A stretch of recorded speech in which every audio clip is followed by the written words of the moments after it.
My name is Jay Irwin. I'm an associate professor at the University of Nebraska at Omaha, and I teach in the sociology and anthropology department. I'm a sociologist in the department. I grew up actually in Birmingham, Alabama, in the suburbs of Birmingham. I moved to Omaha in 2009. So I volunteer in a lot of different capacities. When I first moved to Omaha, I got involved with an organization called Professional Transgender Resource Network. It's an organization that provides education for medical professionals, mental health professionals, educators, policymakers on trans identities, trans healthcare needs especially. I volunteer for Proud Horizons, which is a support group for 13 to 23-year-olds who are LGBTQIA+ identified. Essentially a place where young folks can come and find support with each other. I'm also heavily involved at UNO. We hosted the largest LGBTQ student conference last February.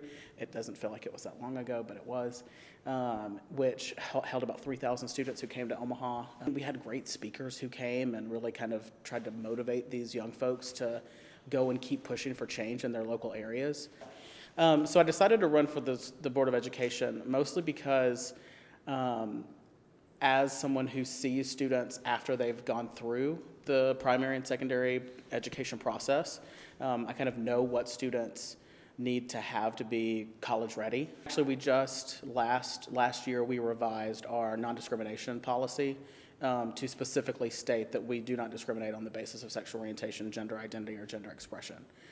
Those were practices that we were already doing in Ralston Public Schools. We have a number of out LGBTQ employees, but it hadn't been codified into a policy. UNO is a big part of my Omaha community. It's really where I learned Omaha in general. But also the LGBT community is probably the crux of it. It's the community that I feel most attached to in terms of Omaha-based communities. And it's the community that I do most of my work in. There's a young person who I've known for 7, 8 years now.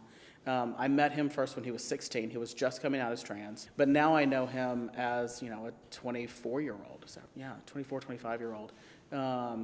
And he's been able to, he's in college now. He's really found what his passion is. His name's Jordan. He's an awesome young person. I would like to thank first my wife. She has allowed me with very great flexibility to do the things that I really like to do. I'd also like to thank just all of the LGBTQ folks that I've learned from who grew up here. I don't have that experience. I come from a different place.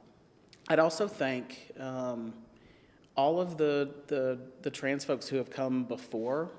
The LGBT community is a vibrant community. We have lots of diversity in there, but especially trans women of color have really been the leaders, but often not seen as the leaders. Being able to acknowledge that that's their history is the reason why we're able to do the stuff that we are today in terms of LGBTQ rights. It's been 11 years since I came out in my transition, and it went okay. That when we're talking about diversity and inclusion, I think the number one thing we can do is to listen to folks. I may have a decent level of understanding of what your identities mean, but that doesn't mean that's who you are. So trying to be open to listening to folks tell me and tell us who they are, what they need, without as many preconceived, I know what you need because you are this. Being able to just grow and listen to folks.